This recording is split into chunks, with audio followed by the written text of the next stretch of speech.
it's a pleasure to be able to bring you into this conversation and highlight your story. So, um, Elizabeth Everett, very excited to share your story with the world in any way possible. Right? I think that we had a great conversation when we met for the first time. Um, and I'm always fascinating with transformation, right? That comes through faith. As I've been enduring my own, for many years, right? I think life is all about alignment, right? And finding your Yes, sir. purpose. And as we grow older and more mature, and we our spirit grows as well, it kind of we get into bigger, finding bigger things in our lives and true purpose. So very excited to have you here and kind of showcase your story. So Elizabeth, maybe you give us a quick intro of yourself. What you're doing now and what your career is all about, and then we'll take it back and kind of start from a little bit further back in your life. Yes, sir. Well, I'm Elizabeth Everett. And first, I want to thank you for the opportunity to come on and share some pearls of wisdom and integration. But I came from the medical aesthetics world in corporate, where I had an extremely successful career for almost 2 decades in corporate executive sales. I worked for some 1099 companies in the beginning to kind of get my footing and get my book of business before I moved over and helped launch Zeo Skin Health congruently through the United States back in 2013. I stayed with them for about 12 and a half years and grew year over year, developing business relationships, growing multiple channels, and expanding into multiple states, ultimately leaving the company with about $32 million worth of revenue that I had brought in along with God for the company.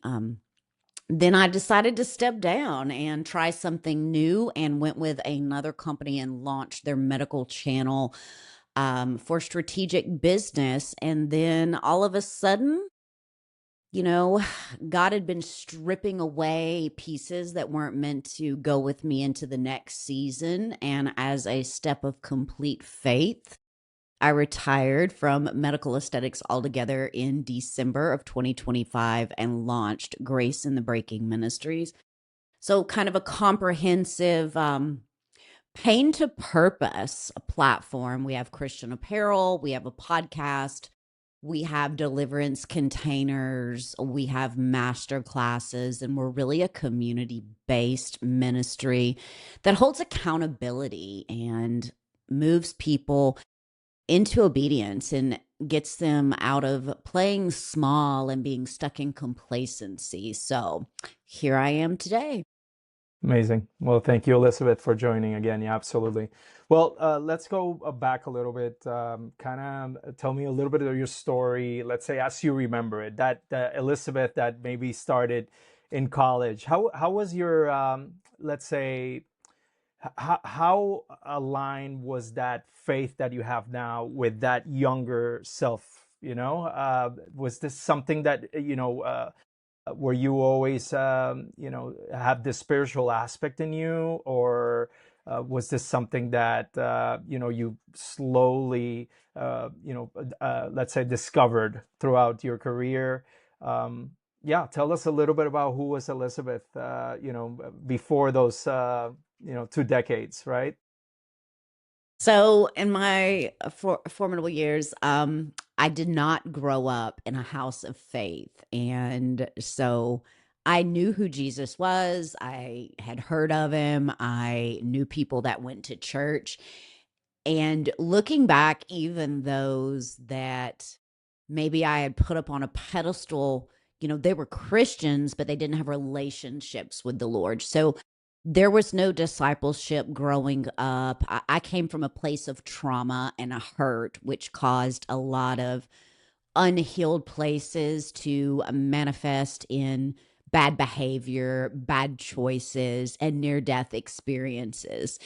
And I don't believe in any coincidences. So God knew that I was hard headed, and the amount of times that He saved my life and I had no idea who He was is, looking back, is just mind blowing, at His patience and the grace that I've been given through it all. But as things started to happen in my life and I started to reach a point of accountability, and I had been like through 3 marriages, I was like, "Okay, God, who are you?" And I started praying. I saw a little bit of traction, but then life happens, right? Again, no discipleship. So right back to every unhealed portion of me's behavior, stuck in kind of a fight or flight, and moving into that corporate world, trying to do something productive with my life. Like I'd gotten a degree in bioenergetics and worked in homeopathic medicine during marriage too. That failed. Had 2 kids, moved back to Tennessee, and met husband number 3. See, there's lots of unhealed patterns here. And during the course of this, like, there was still intermittent drug use. There were all sorts of strongholds that I don't know that I was holding on to, and they still had a definite hold on me. And kind of as number 3 was imploding all at once, had met this mentor, and she was so kind, and I had never had anybody kind of take my hand and show me the way. So at first glance, I was very taken back. I didn't know how to take this kindness, just because I'd never experienced it growing up. There was no happy, healthy, holy family that I came from. I've been on my own since 2 weeks after I turned 17, at the beginning of my senior year in August. So when I tell you everything in my life is a God thing, it truly is, because by all accounts, I should not be sitting in front of you. I should have been dead eons ago. But here I am. So I had a mentor. She showed me the way, and I realized that I could create a version of myself that no one knew. I pushed down all of the pain and really tried to establish a new Elizabeth, so to speak. And I was successful at it for many years. I started like with Pretty Mommies, and launched them in the US. I started with Oxygenetics, and I started with VIPO. All of these were Right. 1099s that I worked together and grew very successfully for almost 3 years before the opportunity with ZO started. Now, of course, I knew the name Dr. Zainobaji. I believed that I could do this. And when you're starting at a company that's growing from the ground up, it truly is figure out your own path, right? There were like 11 of us nationwide. So we forged our own way. Yeah. We were training, we were sales, we were HR. We were kind of everything all Yeah. wrapped into one. And I covered as far as Iowa. So wrapping myself up and really coming to a place in my life that, okay, first, I had survived. Second, I wasn't a failure or a black sheep. Third, no one knew my past. I was forging a new way, and I was taking care of my children on my own, now a divorced single mother. All of these things people said that I would never do, I would never amount to anything. Here's where that alter ego had come up. I mean, no one knew of my past. And because of this, most high functioning men or women in a corporate setting come from a place of trauma. The problem is when you box in that unhealed portions, it manifests in identities that don't align with heart posture or they don't align with rest. So, this is where you see, especially in medical aesthetics, the amount of burnout because our identity becomes tied to validation or Yeah. our accolades and chasing that number to be greater and greater and greater. And Right. when I tell you I created a name for myself, I did. Well, actually, I didn't. God's favor was on this job at the time. So I don't take personal responsibility for anything, even again when I didn't know him. But he knew everything before he even formed me in the womb. So he knew what it was going to take to finally let me meet him. And it was at the pinnacle of my career. We're talking, I was number one in a company nationwide year after year after year. And if I wasn't number one, I was number two. And if I wasn't number two, I was in the top five. And this went on for 12 and a half years. So the amount of stress I put on myself, Right. the amount of pressure and burnout. I was dying inside. I looked like I had it all. Listen, I had the big house. I had married number four. I had the kids playing college sports. I had this, but I didn't have a relationship with God. I was dying inside. I had built up so much pride within myself. I was hard as nails. I was intimidating. I still talk to people now and they're like, do you remember when we first met? And I'm like, no, I'm so sorry. And they're like, well, we were terrified of you. And that just makes me go, oh my gosh, you know what?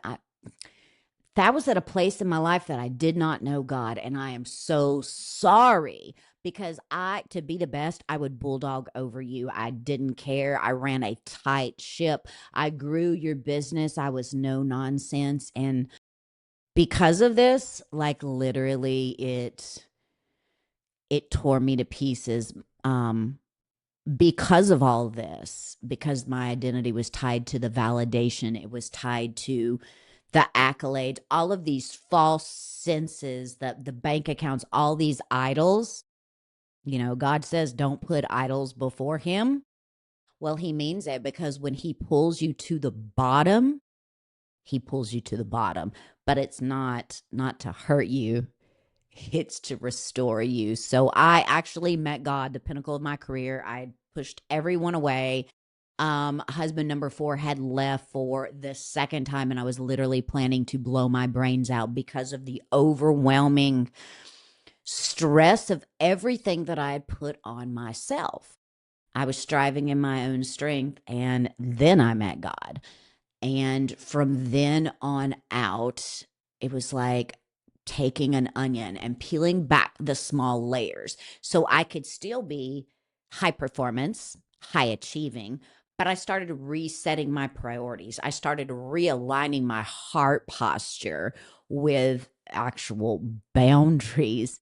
And listen, it wasn't a thing all at once. It was a pruning. So over the next 3 years of continuing to work at that company, it was a hard reset for me. I was still doing great. Why? Because I had built an empire that was sturdy, it was steady, and it pretty much self-sustainable at that point. And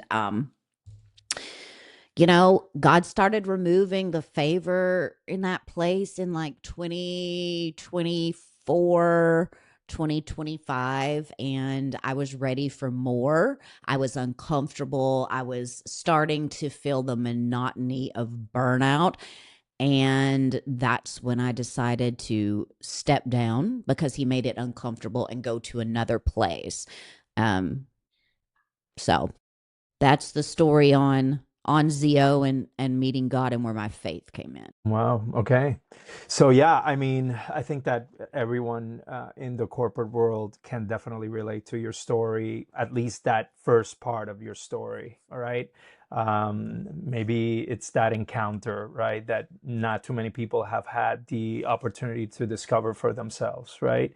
What was your, let's say, uh, how was that feeling in you? What how do you define that emptiness, right? When you're just in the hustle and finding or trying to achieve these things that are not fulfilling, right? what was that pressure like, before you were able to really uh, release all this pressure, right, and find your path. So it's very lonely at the top, especially in a cutthroat world like medical aesthetics. And you don't have a whole lot of friends like locally, unless these are people that you work with and you talk on the phone, but not people that you're actually interacting or doing life with. Why? Because you're working 7 days a week. You haven't Hmm. set up boundaries in the beginning because you wanted to be the best. So you've made yourself available 24 hours a day, 7 days a week to physicians or nurses that you never developed boundaries with. So this is on you. It's not them. And Right. you're working all of the time. And because of that constant on point mode, you never get to rest. Your body stays in a state of unrest and stress. So you begin waking up tired. So that lets you know that you're not being refreshed. You're never really resting. You're never putting that phone down. You're tied to that. So after a while, it takes a toll on your health. It takes a toll on your mental capabilities. So many of the people that I'm actually still close to, and most of the high achieving, have literally kind of transitioned out of an intricate sales position and now have gone more into management because we did it for so many years. But I've seen more and more the recalibration, the resetting because of the burnout. And you know, I believe now that it is my job with my faith to go back into those fiery pits, and where you can see the exhaustion on people, you can see the burnout on people, and you can stop it before it hits a rock wall. Again, realigning those thoughts, and because I've been there, I can speak to it. I can show someone how to avoid that or how to reroute and let their body be in a state of healing and peace so that they're not only taking care of their household and successful in their faith, their home life, because that ministry is first before your job. And again, putting things back into perspective biblically, so that the enemy can't burn them out or take them down a place of depression or let sickness set up in their body. So now we recognize it, we coach through it, and we find a transformation plan that moves you into straight obedience and purpose. Yeah. Well, you talked a lot about Zoe Skin Health, right? And kind of how Hmm. that really, maybe brought into understanding, right? How, that, let's say competitive edge was affecting you. Um, Hmm. you said you mentioned something about a mentor that kind of helped you along the way. Did this transition happen during your career, or once you started in key accounts, in image skincare? Were you still that go-getter, or was there a moment where things started to kind of, your priorities started to align, and you were able to maybe manage both before you entered into your own personal, let's say, journey, right? How was the next steps of your career, uh, and when did you maybe made that change, right? When did that change happen in you? So my mentor, I only had in the transition. She brought me to Zio. So when I was doing the 1099s, she mentored me. It was a gift from God to have her to prepare me to step into a company that was going to grow at the rate that Zio did and be the number one globally dispensed company. Um, and then she actually retired from medical aesthetics, and we'd kind of check in via LinkedIn or text every now and again, but literally I haven't sat down with her in probably 11 years, maybe 12 now. The shift did not happen for prioritizing myself till 2021 with Zio Skin Health, because that's when I met God going into 2022. That's literally when I was contemplating taking my life. And as I started to reprioritize things, what used to mean the world to me started not meaning the world to me anymore. That constant need for validation, that constant need to be the best of the best. I mean, at what cost was I going to let it destroy me? I look at how much I'd missed with my children over the years because I did not set up healthy boundaries. And those are memories, those are things I can't get back. So, as I started to recalibrate, the Lord just was showing me what was important and what wasn't, and how to be feeling fulfilled and feeling like a success and being there and accountable for your practices and watching them grow and nurture them and giving them the opportunities and the education to be able to do so. But at the same time, learning how to cut things off at the end of work hours, learning how to reprioritize and set healthy boundaries. And so, actually, the transition again was a God thing moving into image. I was ready for more. I knew I was ready to manage teams. I had turned that down over the years multiple times with ZO. You know why? Because I knew I'd make more money in the field. And I did. And so again, there was that pride and that idolization of a bank account. God had blessed me. I did very well. And going into image, it really taught me how to treat a team, how to streamline, prioritize, set expectations, and to run with an elegance and not with an authoritative, totalitarian point of view, how to be Yeah. a leader that people could come to and grow under. But the Lord really spoke to me in like September. He started making me so uncomfortable there, and I felt like I had learned what I needed to do to run a team, to run what was going to be now grace in the breaking, and be able to manage from a place of peace and restoration and lead with congruence of hope and really being able to help push people into their purpose and not be stuck playing small, or not put them in a cage, or not let my bad emotions get on somebody, or keep the really being whoever works underneath me and comes to work at Grace in the Breaking, or who else I mentor or coach.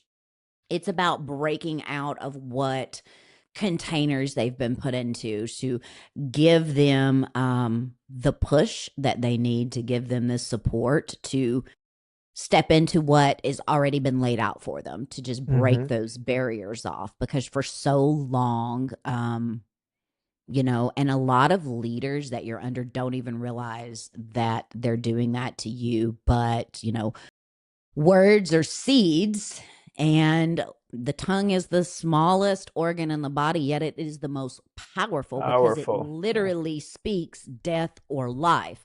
So I think coming from a place, image was a great learning experience for me. I do not regret it one bit, because it taught me how to be the type of leader that leads people into greatness, not suppresses them or pushes them down. Yeah. So, my goal, like I said, now is to maintain giving people what they need in order to succeed biblically, strategically, and where their bodies can actually heal and they experience rest at the same time.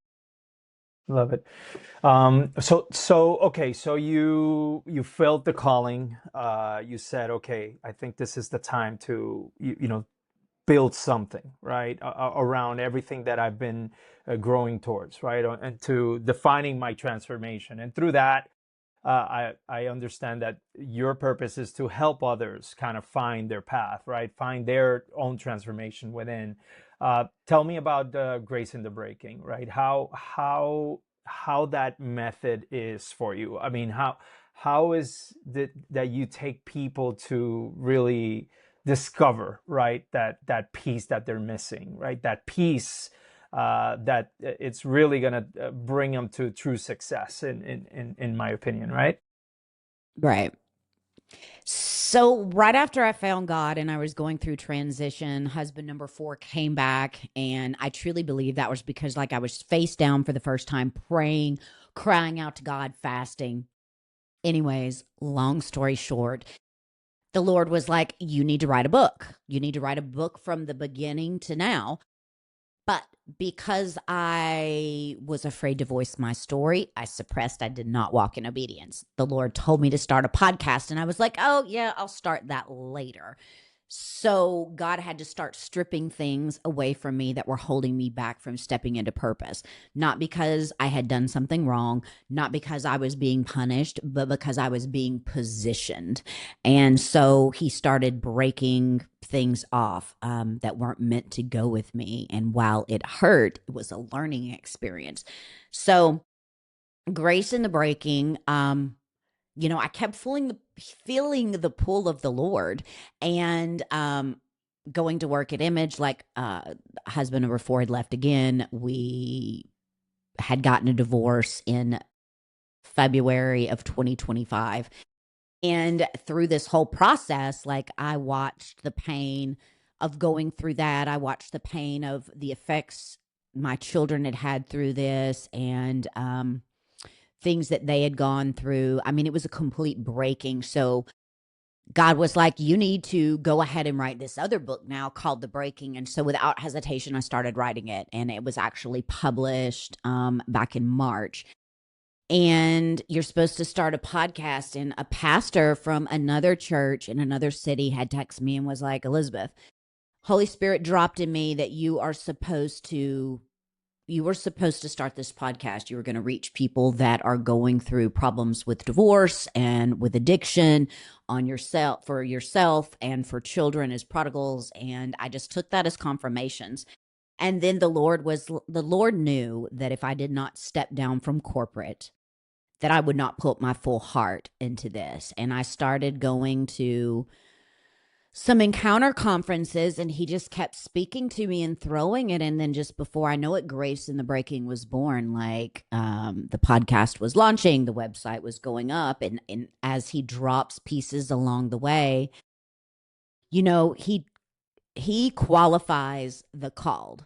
So when God drops something on us, so many of us wait for the perfect time, the perfect conditions. There are none. Yeah. Obedience is taking what he said and stepping forward. Faith is a substance of things that we have not seen, yet we are called to move like we already have them. So that's where Grace in the Breaking, the coaching, and the containers, because I'm going to tell you something. What I learned personally is that just because you found Jesus, you are having a relationship with him. There's a difference between a Christian, a lukewarm Christian, and somebody that's got a relationship with Jesus. You can go to church on Sundays. That is not your relationship with Jesus. Right.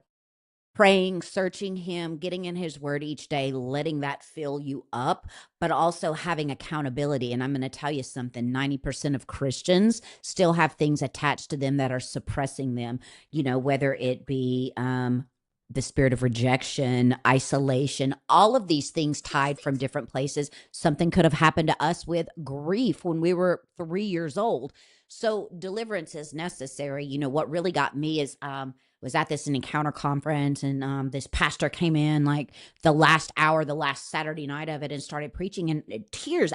I was weeping uncontrollably, and they came over and started praying on me, and it was the spirit of rejection that was rooted from my family. And I remember the exact moment, the exact pathway, what was said to me, that door opened up, and how those patterns had repeated all through my life.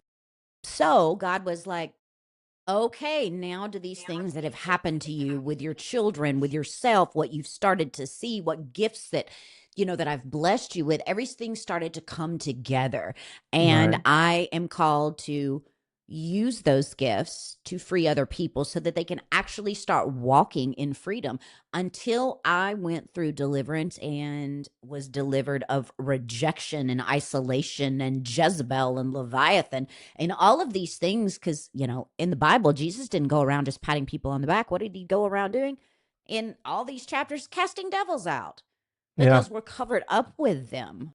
Mm-hmm. And we don't even know it. And Yep. so creating deliverance containers were literally, okay, well, what keeps repeating this pattern in your life? That's something that's attached to you. Even waking up tired, there's something you haven't surrendered that's holding on to you. So it's grace in the breaking is an identification, it's a breaking off, and it's a transformational plan. So you can use everything that you've gone through and turn it into purpose, because Right. every single person on this earth deserves to walk in peace, abundance, and receive the good gifts of the Father, because he's a lavish dad and he wants to give us the desires of our heart. But we have to go to him boldly before that throne and ask for deliverance, and he will so freely give it. And then we have to learn how to die to our flesh every day, which is the hardest thing for us to do. Yeah. So, because of every single thing that I've gone through, every gang that I've run with, every bad decision that I've done, every overdose that I've done, everything that I've done is tied to sitting here in front of you right now. It qualifies me to speak to those who've experienced life, not with shame, not with condemnation, but with boldness, to show that if God can deliver me, then he can deliver you. And you too can walk in abundance. Yeah. Yeah, absolutely. Powerful, right? I think that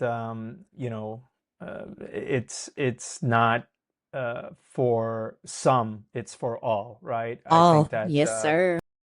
it's not for some, it's for all. It's you know how do you in the rat race, I call it, right? When you're just submerged, right, with all, like you said, all these demons, right? All these Mm-hmm. entities, right? Really, that we are Right. absorbed of. Um, in your as you let's say help people, how do you find that people identify that they actually need transformation? I mean, what is bringing people to you that you are able to say or shift right in them?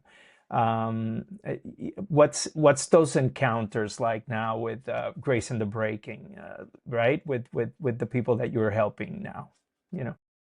So I think it's come from a place of honesty, and where, listen, I would not share anything from my past. I walked around with so much shame and condemnation from the spirit of rejection, right? Like I was very meek and bold. I just wouldn't share. I built literally an alter ego, and that whole Yeah. time that's what crushed me. So I I feel like God brings the right people to me. Like with the podcast, it's been downloaded in 21 countries. That is all God. I've not run ads or anything to promote that. Even in communist countries where, Christianity is outlawed, it's being listened to, Yeah. because you can see the analytics. So the people that reach out to me via social media or via my website are people that it's sparking an interest with, because there's no more shame or condemnation anymore. And they want the same freedom. And even people that have known me or seen me, they see the fruits now. They may not completely believe it yet, and that's okay, because the fruits will continue to speak for themselves. But if I'm able to help just one person, that's going to replicate and continue to bring souls to Jesus, because one person's transformation turns into two people's, to three, to four, and then that multiplication happens, because you know, God never called us to be sad and confined. He called us to be free, and we are a complete work in progress. Listen, I was just at a deliverance ministry thing for multiple hours on Saturday. And one of the spiritual fathers that I've studied under for a while now had come into Nashville and spoke, and I broke down. I had something else delivered off of me. It was grief that was balled up in my chest. So when I tell you, it is a constant. When you get delivered, you go through a delivery water baptism or a prayer deliverance. Things go away, right? You're able to identify them, you're able to feel them, you're able to call them out. But as you continue your walk with Christ until the day you go to meet him in heaven, you're going to continue to have eye-opening revelations where you're like, oh, Lord, I need to invite you into this, because I know this is this is not right. Can you please heal me? So it's an awakening. It's an awareness once we get the big stuff off that it's a daily walk to pick up our cross and follow him. Like Yeah. no one is perfect. So even like with a 3-day intensive, it's a quick synapse to figure out what's going on and start a plan. Then we have community where it's a continuous accountability. We have inner access and master classes. And then we have one-on-one containers. It depends on the needs. It's individualized, but isolation is a tactic of the enemy. We all, iron sharpens iron. And accountability is something that we need in this day and age where there's so much isolation and people staying at home and the fear of everything that's going on in the world. We really need one another. So this is where Grace in the Breaking was birthed. This is how people are, the Lord is bringing who needs to be with Right. Grace in the Breaking at that time. And my prayer is that we are able to equip others to go out and pull people from the fire Yeah. so Love it. that everyone can experience, because it just takes one person walking in obedience and that yes, and then it's a multiplication, and that's what it's about at the end of the It's day. it's the snowball effect. Absolutely. Absolutely. Yeah. I think that there's definitely, we are realigning back into, let's say, religion, right? Overall, especially in this country, right? Obviously, in the United States where we live, I see more younger people kind of turning into God. I think there's stats that, the youth, or let's say an increase of teenagers, right, going more to church.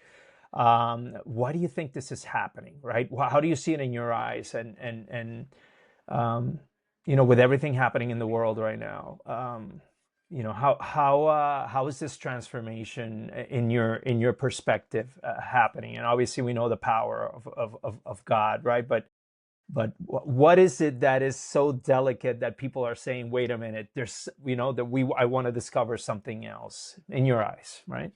So we're truly living in the last days. Like Revelation, the book of Revelation is jumping off of the pages for us. And we know that in the end of times, right? We're seeing the signs, we're seeing the wonders, we're literally seeing prophecy unfold in front of us. None of us know the day or the time. We're just supposed to be ready. And we know that there's going to be a great calling back to the church, and the church is going to reunify itself under God. Now, will there be false gods to rise up? Yes. However, you are seeing the young people's hearts being pierced by his love and seeing the joy and the peace, and they're not wanting to partake in the sin so much, and they don't want to be a part of all of the turmoil that's going on. And I truly believe that the Lord is just opening up their hearts and calling them to a place of peace so that there can be transformation, because as you train up a child right, they will never depart from their ways.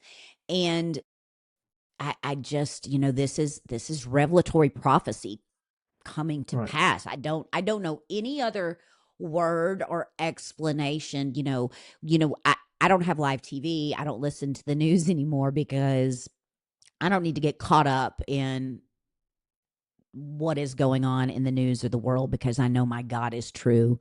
And whenever God decides to open up the heavens and send Jesus back, it's going to be a glorious day. So I just know that we're called each day to be a light, and we're human.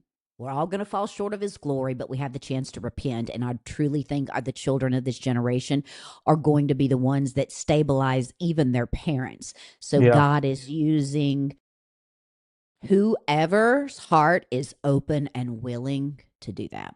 Yeah. Yeah, I think so. And to support that, young people probably have less conditioning, throughout their lives, and within they're perceiving that there's something wrong, right? That there's a Right. direction that wasn't, that is off, right? Yeah. And I think that with, so much exposure to, with social media, because I think it's a great tool if you use it responsibly. Right. But then at the same time, it's also an addiction, right? I think it's another spirit, right? That it's really Yes. controlling us, right? Yes. But it's interesting. I think that there is this, because of them having purer hearts, right? They're not necessarily indulge, right? And it's funny because there's an age group that are drinking less, using less drugs. Yes. It's something magical, right? I mean, I wish I could say that when I was young. The exposure was all over the place, right? It was so normalized in a way, Mm-hmm. right? And yeah, I mean, it's something miraculous to see that there is actually a wave, right, where people are looking into Jesus, right, and Mm-hmm. studying, right, because through that research, through that journey, right, through that, um, let's say, yeah, and it's all, it is actually the um, the historical aspect of Christ, which actually brings you to the grace of Christ, right? It's interesting. Amen. You Yeah, know, he it's gives us grace every yeah. day. It's not an Hmm. excuse for us to keep sinning, but I think more and more eyes are being opened because even theologians don't even have to push to show that this is true anymore because Right. I mean, even in archaeology, finding the Dead Sea Scrolls, they thought there was like 14 years difference in biblical writings of these Yeah. 40 authors, and every single book of the Bible were in scrolls found in 1947 up with a Exactly. shepherd boy up in a cave, except for the book of Esther. I Yeah. mean, this is like I've just though I'm sorry, my spirit's rising inside of me. Like God is real. They People can't even deny it anymore. Yeah. That 40 different authors wrote on this same book, and it's a revelatory book, and it gives us the power. It is Right. so much authority in every single problem that we face. There is an answer right in front of us to chase. Oh, sorry. No, no, It's God is just I so good. it's interesting how even the technology, right? As we get better in technology, when you apply it to these things, it just supports the story more, right? Yes. It's interesting. And Yes. I obviously there's been this, how do you call it? But you know, uh, there's wrong there's been misguidance and everything, right? I think that a Yes. lot of people have had exposure to Christianity also in the wrong way. We have to also accept that there's, in every sort of religion as Mhm. well, right? It's like everything has been not necessarily guided correctly, but it is within the script, right? I think that The greatest threat to the church, just like the Pharisees were, is the religious spirit, where right, people think they're so religious and they're in a box, yeah, and that is the greatest thing. And I just posted something yesterday. I am so sorry that someone misrepresented Christians to you. Like God is not represented by man's inadequacies. yeah, He is a God of love and a God of grace. And I yeah, think, more and more we need to step out and be like, again, God calls, he qualifies the called. So religious spirits would be like, oh, you're a woman. You can't be on a platform. I'm sorry. Who are you? Because I survive these things because of God. So that qualifies me to go in and pull out of the fire. That is my job. My testimony, biblically speaking, is to tell it to save others so that it resonates. And everyone's purpose on this earth is to tell their story. they're Something that sorry. they've gone through is created to save someone else and be their roadmap. So we're not called to be quiet anymore. We're called to be bold and step Yeah, forth and break off these religious spirits. agreed, agreed. Elizabeth, what's next in your career? What's next for Grace in the Breaking?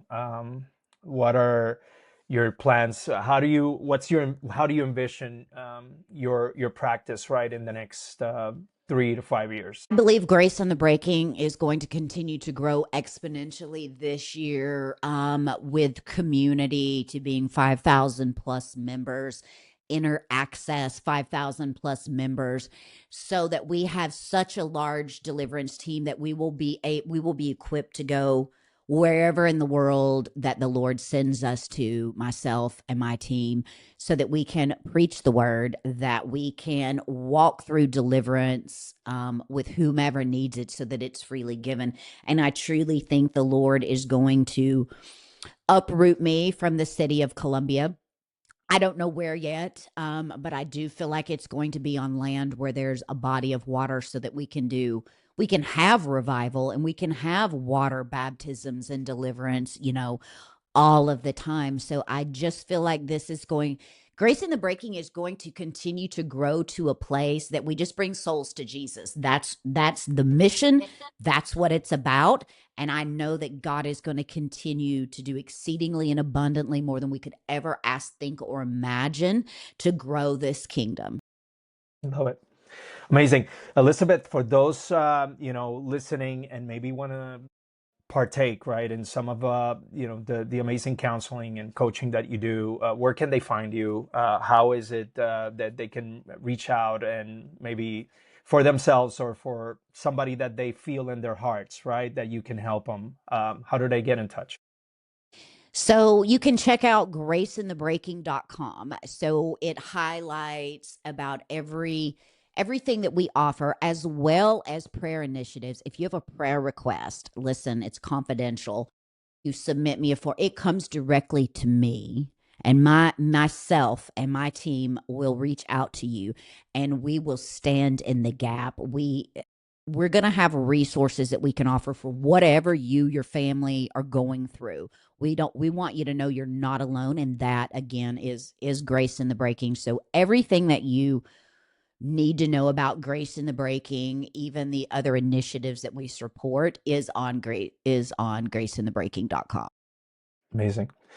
Well, listen, Elizabeth, hopefully we'll be able to continue the conversation. I really appreciate you jumping in, being part of this project, this podcast, and looking forward to continue seeing you succeed and transform, help transform the world. So thank you Well, again. I thank you for the opportunity so much and can't wait to Awesome. speak again. Awesome.